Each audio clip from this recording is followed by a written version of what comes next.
Professor, bakit po parang ang complicated ng coagulation cascade? Ang dami mong coagulation factors na kailangan tandaan. Well, that's because coagulation is a highly coordinated defense mechanism of the body.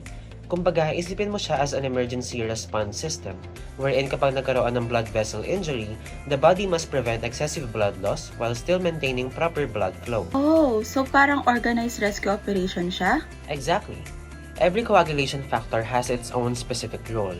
If a factor becomes defective or deficient, this could result in abnormal bleeding or excessive clotting. Pero bago natin i-discuss yung coagulation cascade itself, you have to remember that your hemostasis occurs in three major steps. First is your vascular spasm, which is then followed by your platelet plug formation, and then the coagulation cascade itself. So, coagulation is only the third step? Tama. Nangyayari ang hemostasis immediately after blood vessel injury. Ang unang response is vascular spasm or vasoconstriction. The vessel automatically narrows? Tama. The blood vessel mainly constricts to reduce blood flow and minimize blood loss. Kumbaga, it's an immediate panic response from the blood vessel itself, saying, "Hala, may injury. Bawasan muna natin yung pagdurugo." Next, injury exposes the underlying collagen of the blood vessel. Professor, ito na po ba yung role ng platelets? Tama. Platelets can now adhere to the exposed collagen with the help of your von Willebrand factor. Ah, so the von Willebrand acts as the bridge between the collagen and the platelet? Yes, your activated platelets would now release ADP, thromboxane A2, and serotonin, wherein the function of these three is mainly on the recruitment of more platelets as well as in the promotion of your platelet aggregation. Pero, temporary plug pa lang ito, right?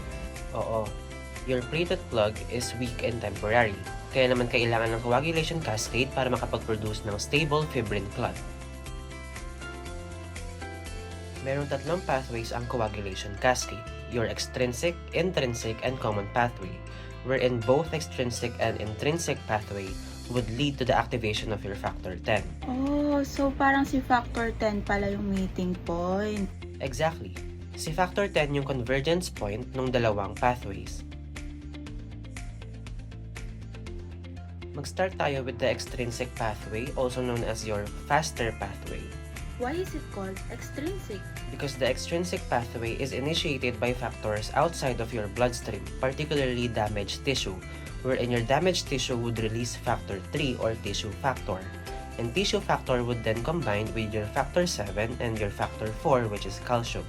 This would now form your tissue factor, factor 7 complex. So, this complex activates the factor 10 po ba? Tama. Factor 10 is then converted into activated factor 10. Ah, kaya pala mabilis lang yung extrinsic pathway. Tama. The extrinsic pathway is the body's rapid response pathway, and it is evaluated using your prothrombin time, wherein minomonitor natin yung factor 7 and the common pathway. So, Professor, kung mabilis yung extrinsic pathway, yung intrinsic pathway po ba yung mas mahaba niyan? Yes. The intrinsic pathway requires several sequential activations. It begins when our blood comes into contact with the exposed collagen, and then the sequence is factor 12, factor 11, and factor 9. Wait, so the factor 12 activates the factor 11, then the factor 11 activates the factor 9? Tama. Your activated factor 9 would then combine with your factor 8, calcium, and platelet phospholipid to form your tenase complex. Ano naman po yung function ng tenase complex? Its main function is in the conversion of your factor 10 into activated factor 10. Wait, Professor, may tanong ako. So, the intrinsic pathway is checked by the activated partial thromboplastin time, right? Exactly. Ang APTT or activated partial thromboplastin time ang nag-evaluate para sa intrinsic and common pathways. Once factor 10 is activated, both pathways would now enter your common pathway, wherein your activated factor 10 would combine with factor 5, calcium, and platelet phospholipid to form your prothrombinase complex. Ano naman po ginagawa ng prothrombinase complex? The main function of your prothrombinase complex is in the conversion of your factor 2 or prothrombin into activated factor 2 or your thrombin. Kaya pala yung thrombin time is one of the most important enzymes. Thrombin is a very important enzyme. Actually, madami nga siyang function. However, its main role in the coagulation cascade is in the conversion of your factor 1 or fibrinogen into fibrin. Ito na po ba yung actual clot niyan? Yes, but initially your fibrin strands are loose. Kaya naman, si thrombin, it would also function in the conversion of your factor 13 into activated factor 13 so that it would be able to cross-link the loose fibrin strands to form a more stable fibrin clot. So parang reinforcement or cementing process pa lang po pala ito. Exactly. Ano naman po yung role ng calcium? Yung calcium naman or factor 4 is actually required in several coagulation reactions. And platelets? Yung platelets naman, they would provide the phospholipid surface wherein the coagulation reactions can occur efficiently. Dito naman po tayo sa paano naman po natin mapipigilan yung excessive clotting. Actually, meron namang naturally occurring anticoagulants ang katawan natin.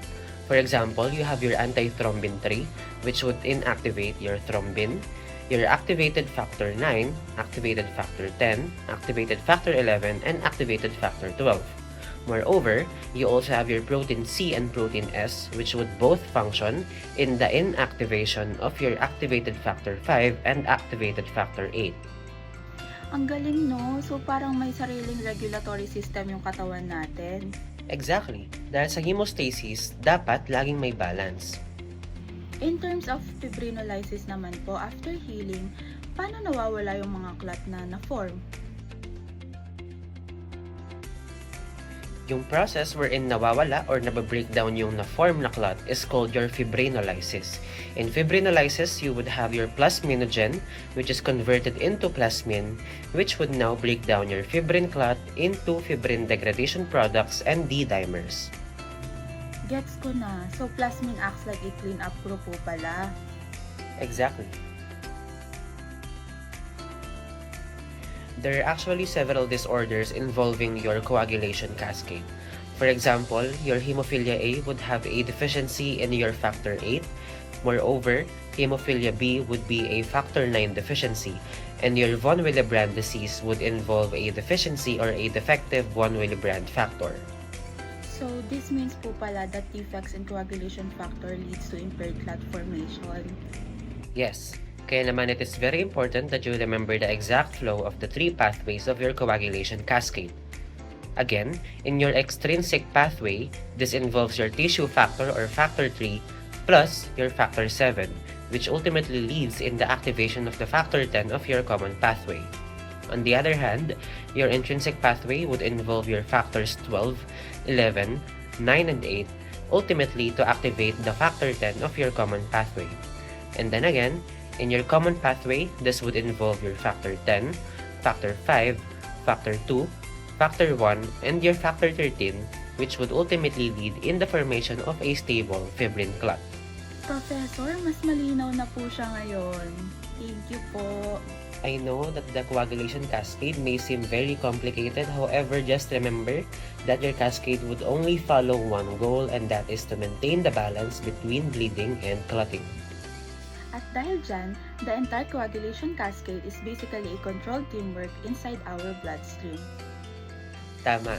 Your coagulation cascade is organized chaos with very excellent coordination and communication skills.